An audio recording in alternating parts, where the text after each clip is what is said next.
Hey everyone, this is Turd Flinging Monkey. So this is part 3 of the Red Pill Grief Cycle. I wasn't going to make a part 3, I thought the series was done. I split it into 2 parts simply to keep the ringing bell clips away from the main video. My reasoning being that if the ringing bell clips were flagged for copyright, I wouldn't lose the entire video, just the separate video with those clips. And while I received a lot of positive feedback from my Red Pill Grief Cycle part 2 video, I did get a few comments from people who just need help finding what their new purpose is. I also remember receiving similar comments to my Into the Wasteland video. Now my typical advice has been just to think about what you would do if you didn't have to work for money. If you won the lottery, if you had all the money you would need to do anything you wanted, what would you do? Now of course everybody's going to answer, they would sleep in, they'd quit their job, they'd go get drunk at the beach, they do things like that. But after a few weeks or a few months, even that would get old. You see this all the time with these retirees. They work for decades, they finally retire, they hit the golf course, and then they just get bored. After a few months, they just this is boring as shit, I want to go do something. So there has to be more to your life than leisure. So what are you going to do with all this time you have now that you don't have to worry about money? Now I thought that was a good thought experiment, just to get your wheels turning, just to get you thinking about what you would do with your life if you could do anything. However, it's obviously not a perfect answer because I am getting people who respond to my videos, and they just can't think of anything. They can't think of what they would do. In fact, some of them are in this period now. They've accepted that they're going to walk away from relationships and women, they're going to go MGTOW, all that fun stuff, but they don't know what to do with their life. They don't have anything to fill that void. And if you don't have that hope, that something, whatever that thing is, to fill that void, you're going to get depressed. You're going to be filled with nihilism, where you just have nothing to live for. You may even slip back into the valley of suicide, figuring that if life isn't worth living, why live at all? So I have another tool which will hopefully help you discover what this new meaning and purpose to your life could be. And this comes from a kind of personality test called the 6 Human Needs. Now this personality test is very straightforward. I'll provide a link in the description. I want you to take this test. And what this test is going to do is going to tell you where you fall based on the 6 human needs. And these needs are certainty, variety, significance, love, growth, and contribution.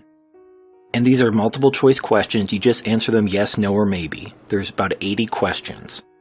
And at the end you'll get a result, and I'll post mine on the screen. You can see that I score highest in growth. I score lowest in love. And everything else is kind of in the middle. If you look at my top 3 things, you have growth, contribution, and variety. And if you consider that, what I'm doing makes perfect sense. I'm trying to help people, I'm trying to learn things, I'm trying to understand human nature, relationships, society. This is my expression of growth. I'm also contributing to the MGTOW community and the larger manosphere. This is my contribution. And you can see in my channel, I do all kinds of different videos. I do podcasts, I do regular MGTOW videos, I do economics videos, I review sex toys.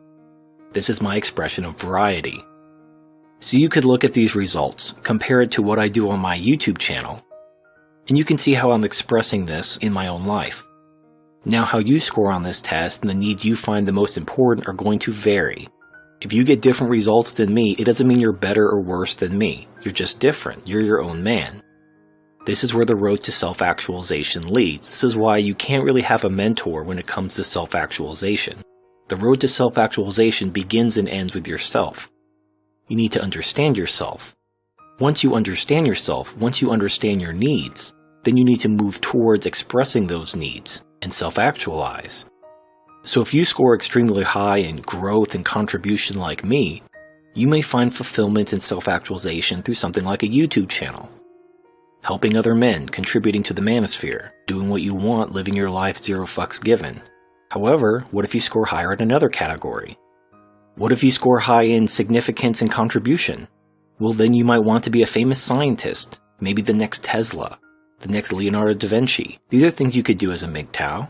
You could find significance becoming a scientist, a philosopher, contributing to the body of work of mankind. What if you score high in certainty and love? This may mean your calling is to serve others, maybe even join a religious fraternity, become a priest or a monk, and not a MGTOW monk, but an actual honest-to-God monk. Go serve in a church or some kind of religious body. It doesn't even matter which religion it is.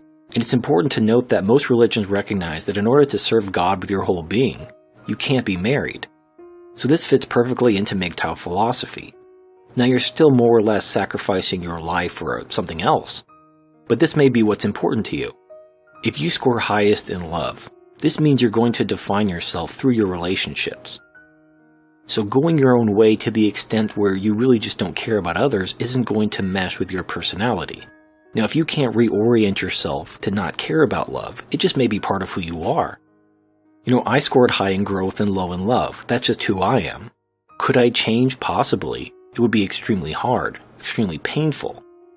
If you could find significance in self-actualization without painful change, so much the better.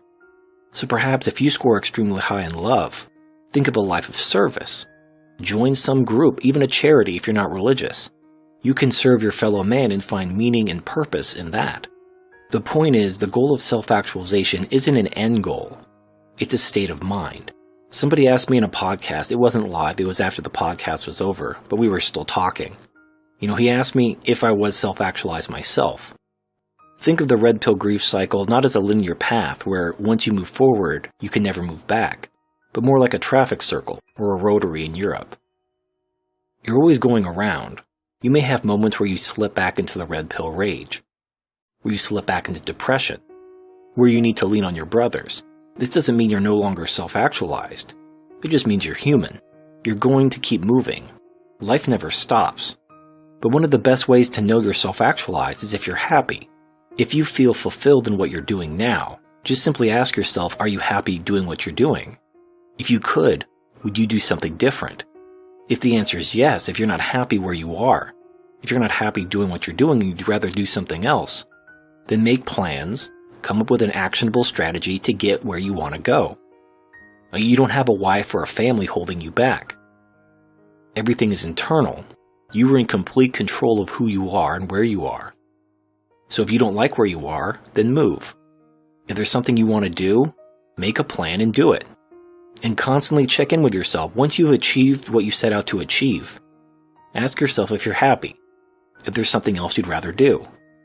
Now, if you score high in variety, you may constantly be moving back and forth between different things. You may achieve something only to get bored and want to achieve something else. Good. There's nothing wrong with that. As long as you're happy, as long as you're self-actualized. And this is why when somebody leaves the MGTOW community, when they decide to shut their channel down and disappear, I don't count that as a loss. I don't count that as, oh, he went back to the blue pill world, he gave up. His path may simply be different. His road to self-actualization may take him away from the MGTOW community, and that's fine. Ultimately, MGTOW is a philosophy, and it's up to you to incorporate and internalize that philosophy. But you still need to be true to yourself. Any parts of MGTOW philosophy which prevent you from self-actualization should be rejected. Not rejected by everyone. You shouldn't come back and talk about how MGTOW philosophy is bullshit and everyone should reject it.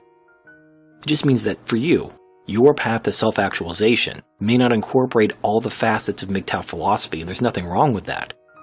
Incorporate what helps. Incorporate what benefits you in your life, which helps you self-actualize and be happy. And whatever doesn't, leave behind. And the beautiful thing about that is nobody can take it away from you. People can take away your wealth. People can take away your status. People can take away your freedom. But they can't take away your identity. They can only try to get you to give it up. And this is why I've done several videos on tribal identity and why it's so damaging and dangerous. You need to cultivate your own internal sense of identity, your own internal sense of validation. You have to self-actualize. The purest expression of a man going his own way isn't some guy on YouTube talking about how much women suck, talking about the end of society and how feminism is bullshit. That's not the purest form of MGTOW. The purest form of MGTOW is a man going his own way, living his life, and he's happy. And he doesn't need anyone. He doesn't need a woman's validation. He doesn't need the tribe's validation. He's a man going his own way. This is Turd Flinging Monkey. Thank you for watching, and I'll see you next time.